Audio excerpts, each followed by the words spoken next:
오늘 시간에는 주께서 문을 여시리라 는 제목으로 하나님 말씀 증거하도록 하겠습니다. 제가 시 한 편을 소개해 드리겠습니다. 화면을 보시고 잘 저와 함께 읽어보면 좋겠습니다. 자, 시작. 태양을 바라보며 살아라. 그대는 그림자를 볼 수 없으리라. 해바라기가 하는 것처럼 고개를 숙이지 말라. 머리를 언제나 높이 두라. 세상을 똑바로 정면으로 바라보라.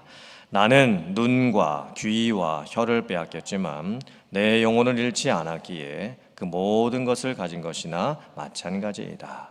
고통의 뒷맛이 없으면 진정한 쾌락은 거의 없다. 불구자라 할지라도 노력하면 된다. 아름다움은 내부의 생명으로부터 나오는 빛이다. 그대가 정말 불행할 때 세상에서 그대가 해야 할 일이 있다는 것을 믿어라. 그대가 다른 사람의 고통을 덜어줄 수 있는 한 삶은 헛되지 않으리라. 행복의 한쪽 문이 닫히면 다른 쪽 문이 열린다. 그러나 흔히 우리는 닫혀진 문을 오랫동안 보기 때문에 우리를 위해 열려있는 문을 보지 못한다. 세상에서 가장 아름답고 소중한 것은 보이거나 만져지지 않는다. 이 시는 헬렌 켈러가 지은 행복의 문이라는 시입니다. 헬렌 켈러는 뇌수막염에 걸려서 태어난 지 2년도 되지 않아서 시각과 청각과 언어 능력을 상실합니다. 하지만 헬렌 켈러는 설리반 선생님의 도움과 여러 사람들의 도움을 통해서 장애를 가지고도 얼마든지 장애를 극복하고 훌륭한 삶을 살 수 있다는 것을 잘 보여주었습니다.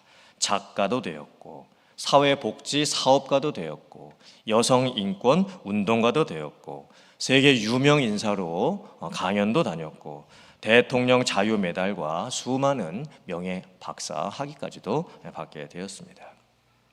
그 헬렌 켈러가 고백했던 시 중에 닫혀 있는 문을 너무 오랫동안 보고 있으면 다른 쪽에 열려 있는 문을 보지 못한다라는 표현이 있죠. 참 여러 가지 의미가 담겨 있는 것 같습니다. 오늘 성경 말씀에는 감옥 안에서 닫힌 문 앞에 갇혀 있었던 베드로가 나옵니다. 그런데 하나님께서 베드로에게 감옥의 문을 열어주십니다. 놀라운 기적이 일어나게 되었죠. 과연 오늘 말씀을 통해서 하나님께서 저와 여러분들에게 어떤 은혜를 주시기를 원하시고 또 회개와 도전과 결단을 하게 원하실까요? 함께 나눠보도록 하겠습니다. 첫 번째, 열고 닫는 것은 하나님이 하시고 열고 닫는 열쇠는 기도입니다.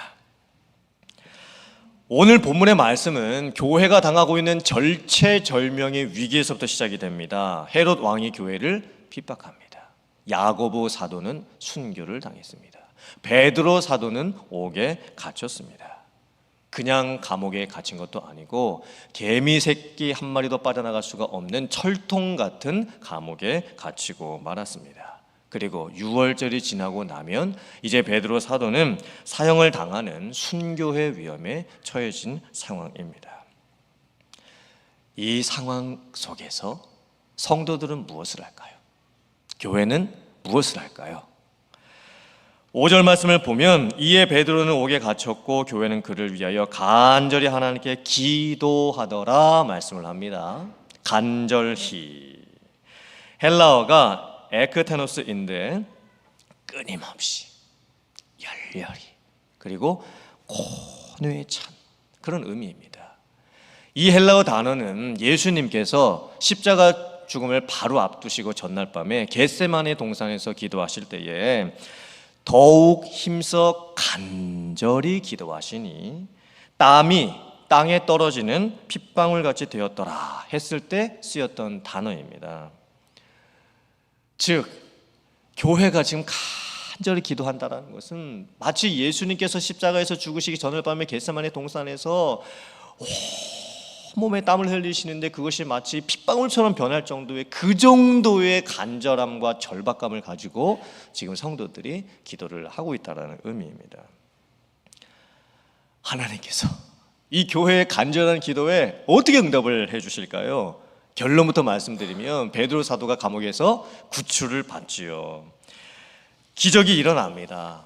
천사가 나타나고 천사가 베드로를 깨우고 그리고 데리고 나가고 베드로가 묶여 있었던 손에 있었던 쇠사슬도 풀리고 그리고 감옥의 문이 열립니다. 그리고 베드로 사도가 감옥 바깥으로까지 이제 나가게 됩니다. 아니 어떻게 그냥 일반 문도 아니고 철통같이 보안이 되어 있는 감옥의 문이 열릴 수가 있을까요? 도저히 열릴 수가 없는 문이 열린 것이죠. 문이 닫혔다, 문이 잠겼다. 이게 무슨 의미일까요? 아무것도 할 수 없다라는 겁니다. 내 능력의 한계를 지금 벗어났다라는 것입니다. 하지만 여러분, 문이 뭐지요? 문은 이쪽 세계와 저쪽 세계를 갈라놓는 것입니다. 하지만 문은 열기 위해서 존재하는 것이지 계속 닫아두기 위해서 문이 존재하는 것이 아닙니다. 계속 닫아두려면 벽을 만들지요.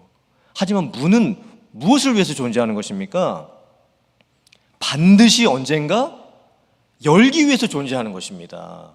문은 반드시 열리게 되어 있습니다. 그런데 우리가 인생을 살아가다 보면 내가 어떤 문제를 만나고 고난이 찾아오고 힘든 일들이 생겼을 때 우리가 문 앞에 있는 것이거든요. 벽 앞에 있는 것이 아닙니다. 언젠가 반드시 열릴 수 있는 문 앞에 있는 것입니다. 그런데 그 문이 도저히 안 열릴 것처럼 그렇게 느껴집니다. 그 닫힌 문이 절대로 열리지 않을 것 같고 내가 지금 아무것도 할 수 없다라고 그렇게 절망의 상태에 놓여질 수가 있습니다. 지금 여러분 앞에 놓여져 있는 문은 무엇입니까?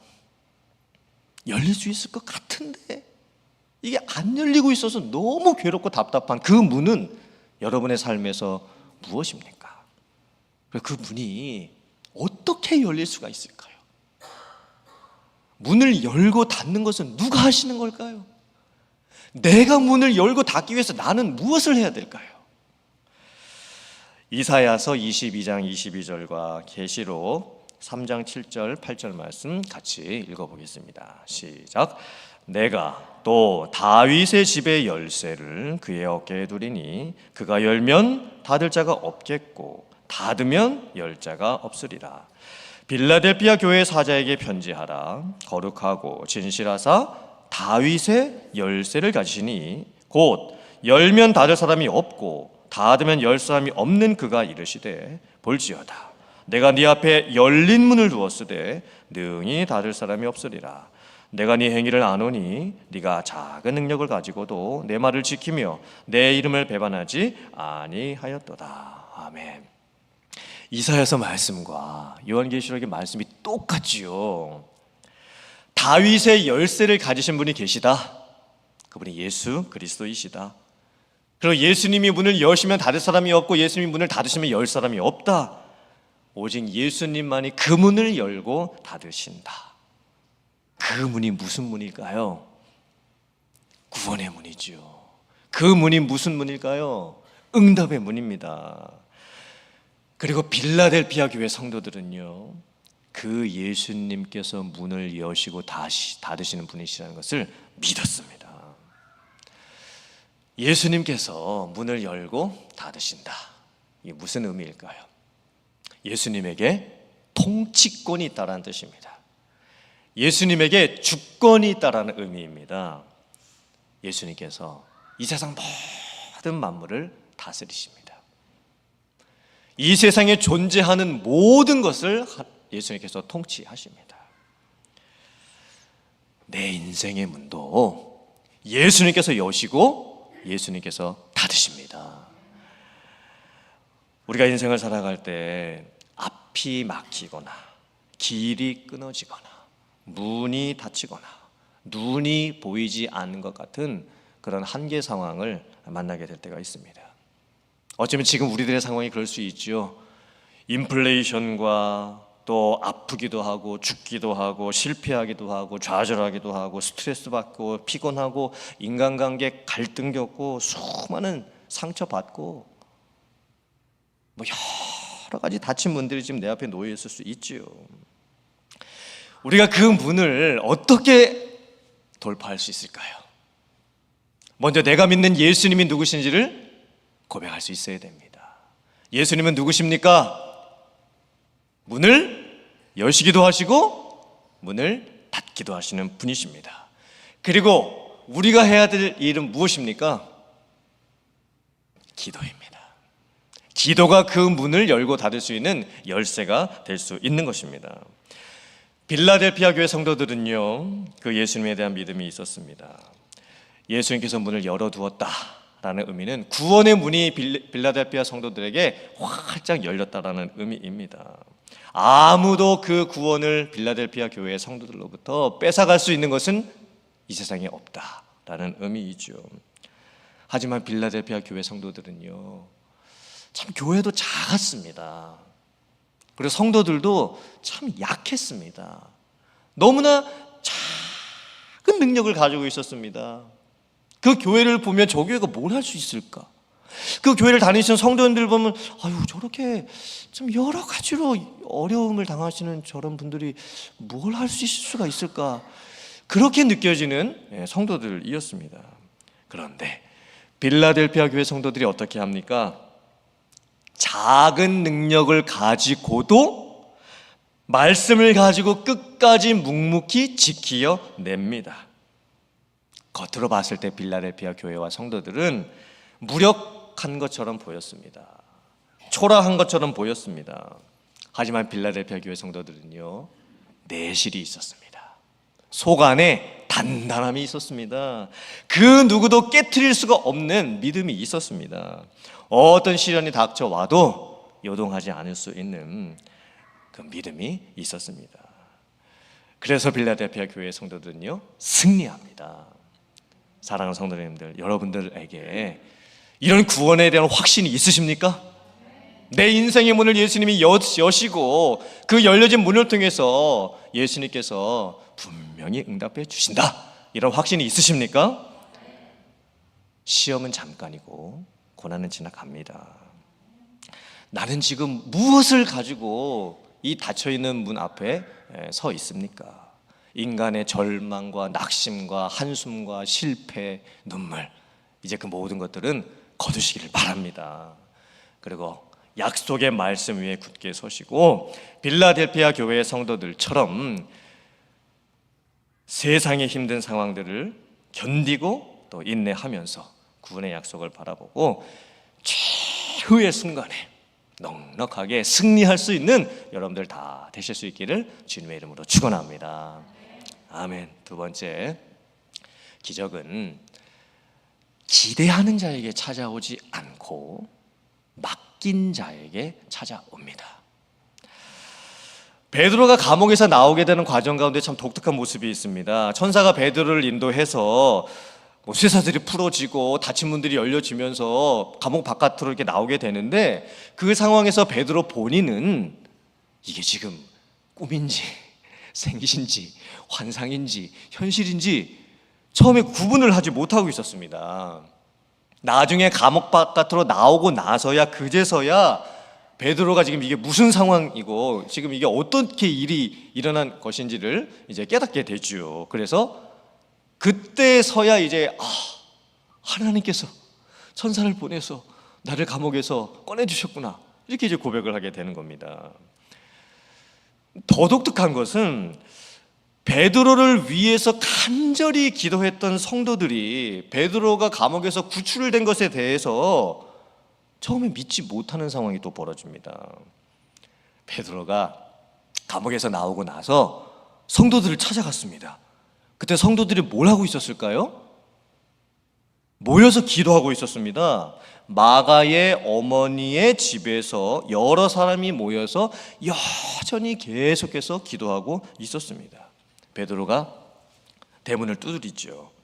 그랬더니 안에서 로데라고 하는 여종 어린 아이가 나옵니다. 누구십니까? 그랬더니 베드로다. 분명히 베드로의 음성입니다. 그래서 로데가 깜짝 놀라가지고 이 여종이 집안에 들어가서 사람들에게 베드로가 지금 문 앞에 와 있다고. 그랬더니 성도들이 뭐라고 반응합니까? 네가 지금 미쳤다. 이렇게 지금 반응합니다. 이거 지금 제정신이 아니구나. 이렇게 지금 반응합니다. 그랬더니 여종이 참말입니다. 정말입니다. 베드로가 지금 문 앞에 와 있습니다. 그리고 나서 그 문을 열었더니 정말 베드로가 그 앞에 와 있던 겁니다. 사람들이 다 깜짝 놀라게 되었죠. 이 상황을 보면 참 독특하지 않습니까? 왜 성도들은 자기들의 베드로를 위해서 그렇게 기도했음에도 불구하고 이 베드로가 다시 돌아왔다라고 했을 때 그 사실을 믿지를 못했을까요? 여기 이제 두 가지 해석 가능성이 있습니다. 첫 번째 해석은 성도들이 베드로를 위해서 기도는 했지만 정말 베드로가 그런 상황에서 구출될 것이라고는 믿지를 못했다. 이렇게 해석을 할 수가 있습니다. 그러니까 기도는 했지만 정말 그 기도가 응답될 줄은 기대를 안 하고 기도를 했던 것이다. 만약에 이런 해석을 받아들인다면 우리가 이렇게 적용해 볼 수도 있을 겁니다. 솔직히 우리들도 기도하면서 정말 내가 이렇게 기도하는 것이 응답될 수 있을까? 확신하지 못하고 기도할 때가 많이 있습니다. 우리가 기도할 때 정말 내가 이렇게 기도한다고 해서 이 기도가 응답이 될 수 있는 걸까? 믿음이 연약한 상태로 기도할 때도 많이 있죠. 그런데도 불구하고 하나님은 어떠하신 하나님이십니까? 우리의 그 연약한 믿음에도 응답해 주시는 하나님이십니다. 우리의 작은 믿음에도 응답해 주시는 하나님이십니다. 설령 우리가 의심하면서 기도를 했을지라도 정말 이게 될까? 라고 하는 그런 조금의 의심을 가지고 기도했을지라도 하나님은 미쁘시사 우리의 기도를 들으시고 응답해 주십니다. 솔직히 우리들도 우리가 기도해 놓고 정말 그 기도한 대로 됐을 때 우리도 깜짝 놀라게 될 때가 많지요. 정말 이렇게 기도가 응답이 될 수도 있는 것이구나. 제가 재미있는 예화를 하나 말씀드리겠습니다. 미국의 어느 교회 앞에 큰 술집이 하나 생기게 되었습니다. 술집에서 밤마다 시끄러운 음악 소리가 나고 밤마다 술 취한 사람들이 모이면서 교회 주변이 엉망이 되었습니다. 그래서 교회가 목사님, 장로님, 성도님들이 함께 모여서 기도를 하기 시작했습니다. 하나님, 저 술집이 망하게 해 주시옵소서. 간절히 기도했습니다. 그랬더니 정말 그 술집에 불이 나서 그 술집이 망하게 됐습니다. 그런데 엉뚱한 사건이 벌어지고 맙니다. 그 술집 주인이 어느 날 교회를 찾아오고 나서는 내가 들었는데 당신네 교회에서 우리 술집 망하게 해달라고 기도를 해가지고 우리 술집에 불이 나서 진짜로 우리 이 술집이 망하게 됐다. 내가 법정에다 고소를 하려고 그런다. 그래서 실제로 그 술집 주인이 법정에다 고소를 하게 됩니다. 판사가 이제 교회 대표자들에게 이제 묻죠. 저 술집 주인이 교회에서 성도님들이 모이셔가지고 그 술집 망하게 해달라고 기도를 해가지고 지금 그 술집이 불나고 망했다고 저렇게 지금 고소를 하는데 이 사실을 인정하십니까? 판사가 물었습니다. 그랬더니 교회 대표자가 목사님이셨는지 장로님인지 모르겠지만 이렇게 대답을 했습니다. 아니 재판장님, 어떻게 우리가 기도한다고 술집에 불이 날 수가 있겠습니까? 어떻게 우리가 기도한다고 술집이 망할 수가 있겠습니까? 제가 기도해서 술집이 망했다라고 하는 소리는 한 번도 들어본 적이 없습니다. 말도 되지 않는 소리입니다. 그랬더니 술집 주인이 반론을 합니다. 아닙니다. 분명히 저 교회에서 성도들이 같이 모여가지고 우리 술집 망하게 해달라고 기도를 했기 때문에 우리 술집에 불나가지고 우리가 망한 것입니다. 판사가 그 양쪽의 변론을 들으면서 너무나 이제 의아하고 난처해서 말을 하죠. 참 이상합니다. 성도들은 자기들이 기도해서 그렇게 된 것이 아니라고 하니 그 교회 성도들이 믿음이 없는 것 같고, 술집 주인은 남이 기도해 줘서 자기들에게 그렇게 일이 일어났다고 하니 저 술집 주인이 믿음이 있는 것 같고, 도대체 누가 믿음이 있는 분인지 모르겠습니다. 아마 이 예화는 실제로 있었던 사건은 아닌 것 같습니다. 누가 지어낸 이야기인 것 같지만 참 의미 있는 내용이죠. 그러면 정말 이 베드로를 위해서 기도했던 성도들도 기도가 응답될 줄 전혀 기대를 안 한 채 기도를 했던 것일까요? 아닙니다. 초대교회 성도들이 기도했던 모습을 보면, 사도행전에 나와 있는 성도들의 기도를 보면 초대교회 성도들의 기도는 정말 믿음의 기도였습니다. 간절한 기도였습니다. 하나님을 절대적으로 신뢰하고 했던 기도들이었습니다. 초대교회 성도들의 기도는 나약한 기도도 아니었고 소망 없는 기도도 아니었고 뭐 기도가 될까 안 될까 막 이런 상태에서 했던 기도가 아니었습니다. 그러면 오늘 이 사건을 어떻게 해석을 할 수가 있는 걸까요? 왜 성도들이 이렇게 반응을 했던 것일까요? 베드로를 위해서 성도들이 어떤 내용으로 기도를 했을까요? 아마도 성도들은 단순하게 하나님 베드로를 구출해 주시옵소서, 베드로를 살려 주시옵소서 이렇게 기도하지 않았을 수도 있습니다. 그럼 어떻게 기도를 했을까요? 이렇게 기도할 수 있겠죠. 하나님, 지금 우리 교회가 당한 상황을 살펴보시옵소서. 헤롯 왕의 핍박은 극에 달해 있고 여러 사람이 지금 잡혀갔으며 얼마 전에는 예수님의 제자였던 야고보 사도도 칼로 죽임을 당했으며 지금은 베드로 사도도 감옥에 갇혀있는 상황입니다. 하나님, 지금 교회적으로 큰 어려움을 당하여 성도들이 죽을 힘을 다하여 마리아의 집에 모여서 기도하고 있사오니 지금 우리들의 기도를 들어주시옵소서. 천지의 주권자가 되신 하나님, 모든 일을 다스리시고 통치하시는 하나님, 하나님의 뜻대로 이 상황을 이끌어 주시옵소서. 베드로 사도가 감옥에서 설령 죽고 순교를 당하게 된다 할지라도 온 성도들이 낙심하지 않게 하여 주시고 이런 상황 가운데서도 하나님의 깊은 뜻이 있음을 믿게 하여 주시옵소서. 베드로 사도도 자신에게 닥쳐진 모든 일들을 믿음으로 감당할 수 있도록 도와주시옵시고 우리 남아있는 성도들도 너무 힘들어 지치지 않게 하여 주시고 환경이 어떠하든 그 환경을 견딜 수 있는 힘을 우리에게 허락하여 주시옵소서. 문제가 속히 지나가기만을 위해서 기도하지 않게 도와주시고 문제 속에서 일을 만드시고 역사하시는 하나님을 바라볼 수 있도록 도와주시옵소서. 이것이 성도들의 진짜 기도 내용이 아니었을까요? 초대교회 성도들의 영성의 수준이라면 분명히 그렇게 기도했을 것입니다. 그래서 베드로가 살아서 돌아왔다고 했을 때 성도들이 놀라고 믿지 않았던 그 이유는 베드로가 살아서 돌아올 수도 있다는 그 자체를 성도들이 기대하지 않았기 때문일 수도 있습니다. 어쩌면 성도들은 더 깊은 차원에서 기도했죠. 그냥 단 하나 문제 해결만을 위해서 기도했던 것이 아니었습니다. 성도들은 오히려 놀랐습니다. 하나님께서 베드로 사도들 감옥에서 살리셔서 구출하셔서 역사하시는 그런 방법으로 응답을 하시니까 오히려 성도들이 더 놀란 겁니다. 우리들이 이 말씀을 보면서 기도에 대해서 참 많은 생각을 해보게 됩니다. 여러분들께서는 어떤 내용으로 기도를 하고 계십니까? 사실 상황은요 다 비슷비슷합니다. 부한 자나 가난한 자나 건강한 자나 약한 자나 또 형통한 자나 낙심한 자나 솔직히 상황들은요 우리들 다 비슷비슷합니다. 그런데 우리들이 기도하는 내용은 다를 수가 있습니다. 어떤 분들은 그냥 바램으로 기도합니다. 문제 하나가 해결됐으면 좋겠다라고 하는 바램. 물론 그런 바램에도 하나님이 응답을 해주시죠. 그래서 어떤 분들은요 그냥 그 바램 하나가 이루어지면 자기 자신의 삶에 기적이 일어났다고 생각합니다. 그럴 수도 있습니다.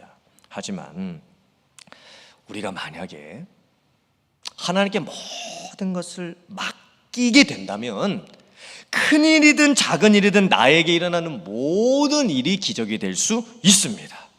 왜냐하면 내가 기대하는 것이 이루어지는 것이 기적이 아니라 하나님께서 그 뜻대로 이루어 가시는 것을 보는 것이 기적이기 때문입니다. 이 복음성가 찬양이 있죠.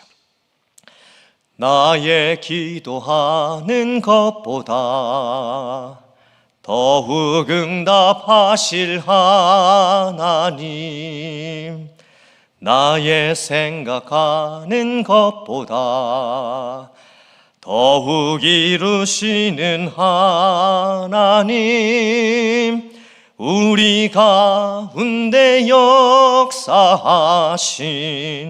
능력대로 우리들의 간구함을 넘치도록 능히 하실 주님께, 우리 후렴 같이 한번 해볼까요? 모든 영광과 존귀 찬양과 경배를 돌릴지어다. 모든 영광과 존귀 찬양과 경배를 돌릴지어다.